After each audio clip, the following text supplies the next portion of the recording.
Bands. Yeah. I promised them I'd wear them. They made you work hard? They did, mate. Yeah. And we said before the game they would, and we predicted what they'd do, but stopping them doing it was the hard thing. And we stemmed the tide after half time and played a much better second half. It was a tough game, maybe not the prettiest game, but it was a tough game. Was it tough because you didn't know their players and how they were going to play? No, we knew what they were going to do. We knew that dummy up front was going to come. They play against them every week, so they knew them. But it was just that enthusiasm, and it was like England first game in the end. We give away the softest of tries and elevated them energy-wise for the rest of the half, let alone the rest of the game.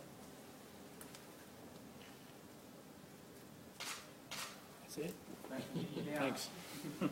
You've equalled a record of 16 consecutive wins.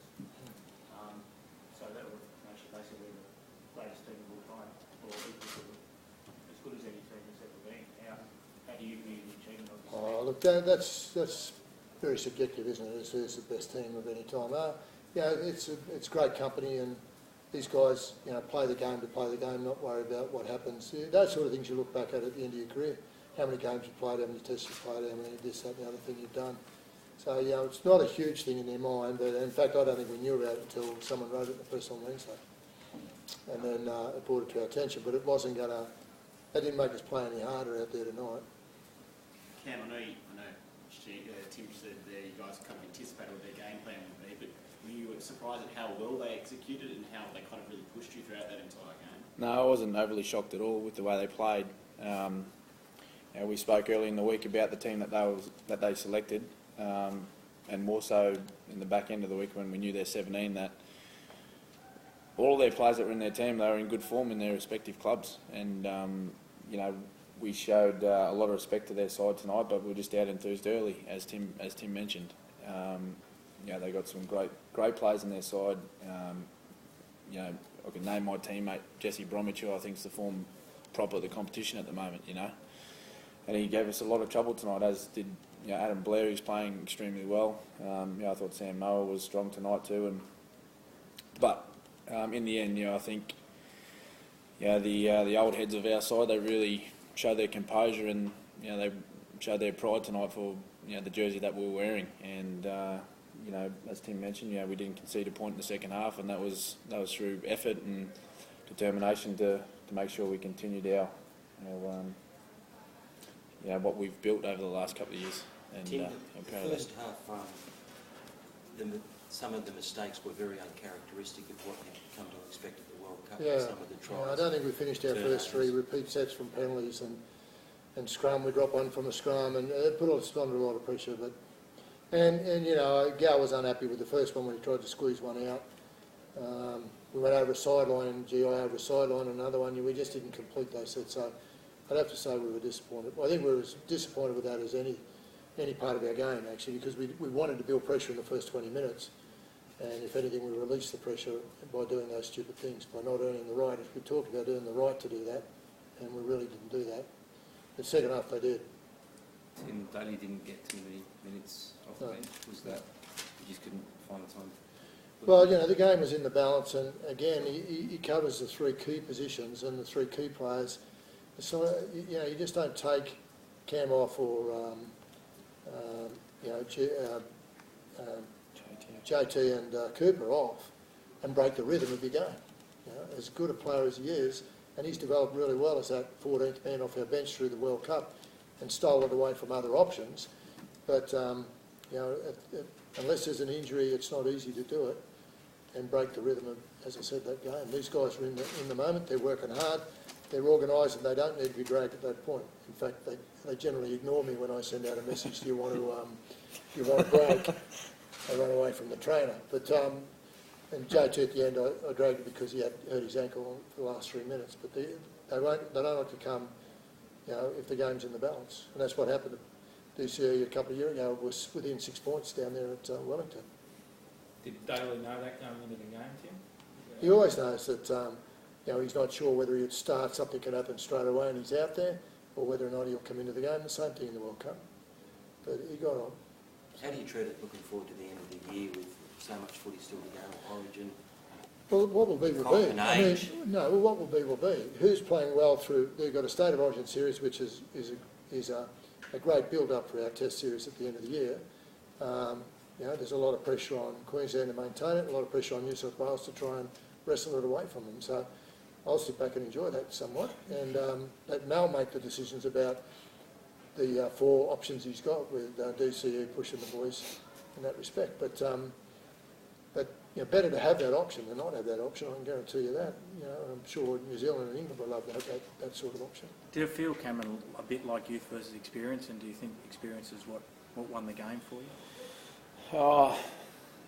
you? Maybe in a way. I think they, as I said, they showed a lot of energy and enthusiasm at the start of the game, and I think a lot of the talk during the week would have built that up, that their start. And I think they would have wanted to come out and prove a lot of people wrong. They're a very proud nation, as we are, and they're a proud team, but we didn't expect anything less, and we just got caught in the blocks, and we can't afford to do that, particularly coming into a 4 Nations at the end of the season, where even though the victory didn't go their way tonight, I think they'll have a lot of confidence out of that, given the way they played, and they certainly, I think they give our team and certainly the coaching staff a scare early on, but it was pleasing with the way we finished. I think we showed why we're a champion side, and we come through strong in the end. Cam, just on the 2 hookers, there was one dummy half that started. He wasn't really, even Steve Kearney said he wasn't really his experienced dummy half, and he had Sevilla Havili, who's like a 3-game rookie. How did they went your 2 opposite numbers? I thought they got the job done. I think they did what Steve Kearney asked them to do. Mostly Ben Henry's, I think he may have played a handful of minutes there, and Havili, he's played 3 matches, I think. I think about 70 minutes of first grade, but I thought he was pretty good when he came on. He showed a lot of energy, and he created a bit of spark out of dummy half, and he's got a good future ahead of him. I know obviously Isaac Luke is their number 1 hooker, and he's going to make their team stronger at the end of the year, but I thought those guys, they can hold their head high. I think they did their nation proud tonight. If you had to pick a man of the match in the New Zealand side, if you had to pick a man of the match in the New Zealand side,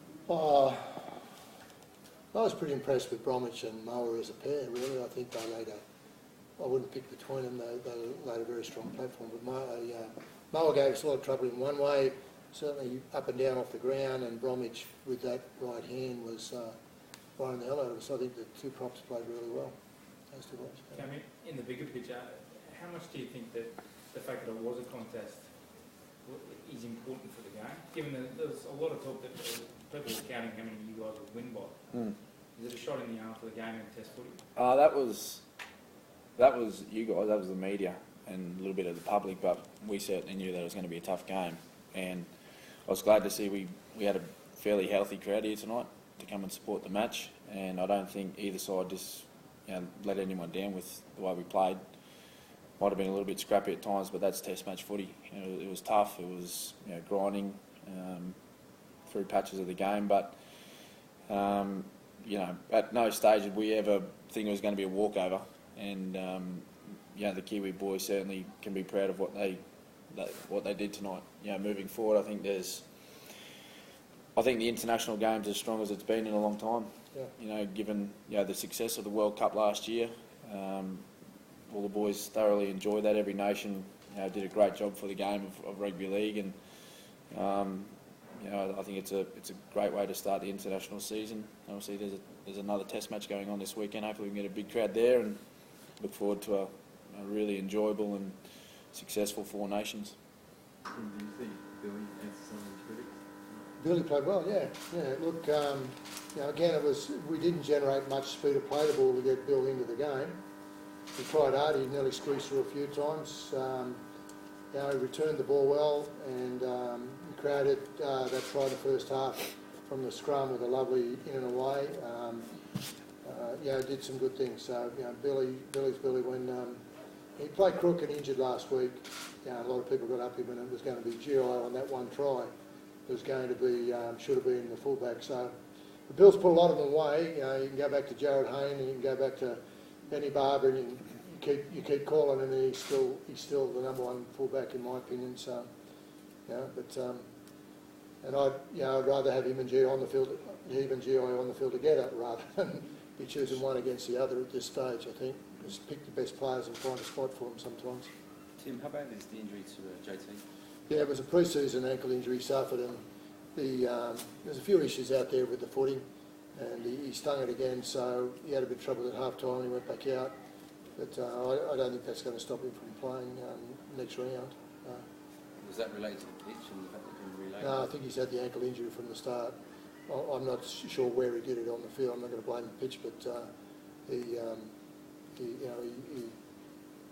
at half time he was struggling a bit with it, and then he took a knock on it there with about 5 to go. That's when I looked to bring him from the field. Thanks, everyone. I'd like to thank, before we go, the crowd too, just quietly. I asked them to turn up, and we give them a bit over there. So, you know, the fact that we had a good crowd, because it did make for the atmosphere, there's no doubt, you know. So, give them a wrap. You know,